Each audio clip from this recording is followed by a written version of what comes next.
So I'm working for a European law enforcement agency, so I will give you the perspective of the law enforcement on the GDPR. Really just a quick word on Europol. We help member states to coordinate some of the most complex cross-border cybercrime investigations in the world. We work on about 200 cybercrime investigations. And EC3, the European Cybercrime Center, is only the cyber division of Europol, so we have a mandate to much larger that covers terrorism and serious organized crime as well. From the outset, the GDPR does not apply for the law enforcement community. We have our own police regulations that regulate the collections and processing of information in the field of criminal investigations. However, GDPR does have indirect consequences on the work of the law enforcement community, and that's what I will be focusing on.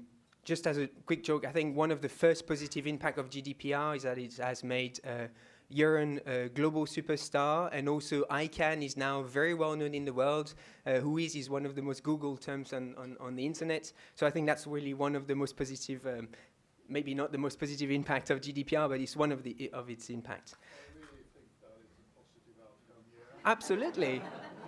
No, but when you work in the field of internet governance, you say, oh yeah, I'm working on WHOIS. Who what? And then now everyone knows what the WHOIS is. So thank you, GDPR. No, but more seriously, I mean, many positive impact of GDPR, even for the law enforcement community. Really, the EU has marked the ground with really the most robust privacy and data protection regime in the world.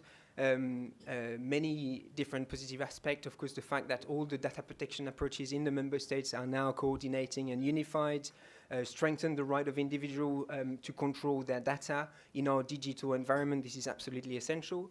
And from the law enforcement perspective, one of the most interesting provisions of the GDPR is probably the fact that companies are now obliged to protect the information of their customers better, and also, of course, to report breaches within 72 hours.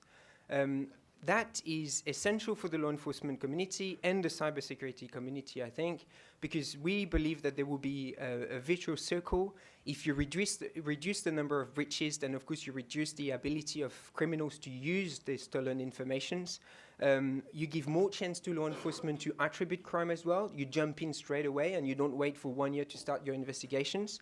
It also gives more opportunities for the CSIRT community also to provide mitigation strategies and activities. So at the end of the day, I think this is really one of the game changers which will improve cybersecurity and the state of the internet in general.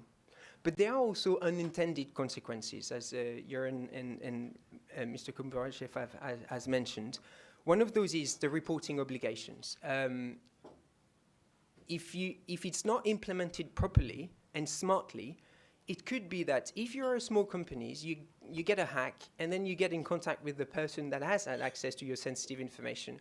There is a possible and plausible scenario that that person will exert extortions. And then there is an incentive for a small company to pay a small amount of money hoping that the hacker will delete your information rather than paying a very steep fine imposed by a DPA. We've seen the case in 2016 when Uber paid $100,000 to a hacker who had access to its database of drivers. We think from the law enforcement perspective that this is completely useless, not only because the information will be sold quietly on the dark web anyway, but also because it will fuel the cybercrime ecosystem. And so it gives an incentive for hackers to access even more. So in order to mitigate this type of possible unintended negative consequences of GDPR, I think it's very important that the application of from the DPAs of the GDPR is smart. You need to focus on educations rather than really going directly to the punishment. And basically, you could say that if someone finds out that there was a breach, but you haven't mentioned it, then you get a big fine. But if you come and forward immediately, then we will be a bit more lenient. I think we have to think about how this is implemented.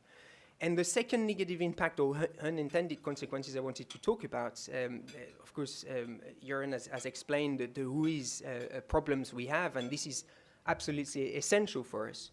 In the law enforcement community, we do use the WHOIS, for instance, to investigate malicious domains. To give you an example, about 2 years ago, we helped a number of member states to investigate a group of organized crime criminals that were setting up websites on the clear web to distribute child abuse materials.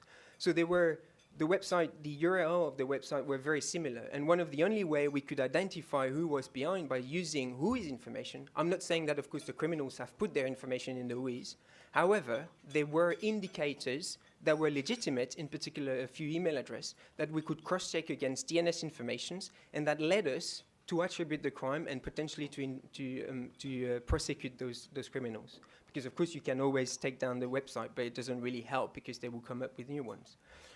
Last year, we also coordinated investigations into ISIS or Daesh propaganda machine online, and so we identify a number of servers that were used to relay information and propaganda from ISIS, and thanks to WHOIS information, we were able to identify a number of people who had registered domains on behalf of ISIS, and then we took down part of the infrastructure. So yet again, having a timely access to that WHOIS information is absolutely essential for the cybersecurity community, but also for the law enforcement. Since May 2018, and ICANN's decision to redact all personal information from the WHOIS, we now have to rely on old 19th century types of judicial cooperation mechanism. If I'm investigating a .com domain, and that .com domain has been given by a registrar based in the US, I basically have to send a very polite request. Could you please give me information on that case or on that domain? And then they will say, yes, give me information on your investigations, give me information on who you are. If you're investigating AMAC or ISIS, you're not going to give away any information. So basically, this is a done deal. So you have then to rely on MLATs, Mutual Legal Assistance Treaty. But they take between 9 and 11 months to come to fruition. So the timing of online investigations is so fast, servers are moving within an hour, you need an answer super fast. Another example would be if you investigate a botnet which is based on a domain infrastructure, sometimes you will do 10,000 lookups in the WHOIS within a week. You can't send 10,000 MLATs, so it doesn't really scale. So we really have a problem of legitimate actors who need to have access to that non-public WHOIS information, and we need to find a solution within the ICANN community, and we're very grateful for ICANN and the rest of the community to try to find a consensus. But of course, as you know, the multi-stakeholders governance model is complicated. Can I make a comment? Yes, absolutely. Yeah. I mean, I appreciate it. First of all, ICANN did not decide the law. And the law is within the hands of the data protection authorities. The ICANN community cannot come up with a solution that makes the law go away. So we didn't make that decision. It was the legislator who made that decision. We just implemented the result of that decision. The solution to any access problem lies within the data protection authorities, your relationship with the member states, or actually who writes the law. ICANN cannot solve that issue. Thank you. Thanks for clarifying this. Yet, now the WHOIS is partly marked, and yes, it's not because of ICANN, but ICANN had to implement the GDPR, and that's basically what I meant.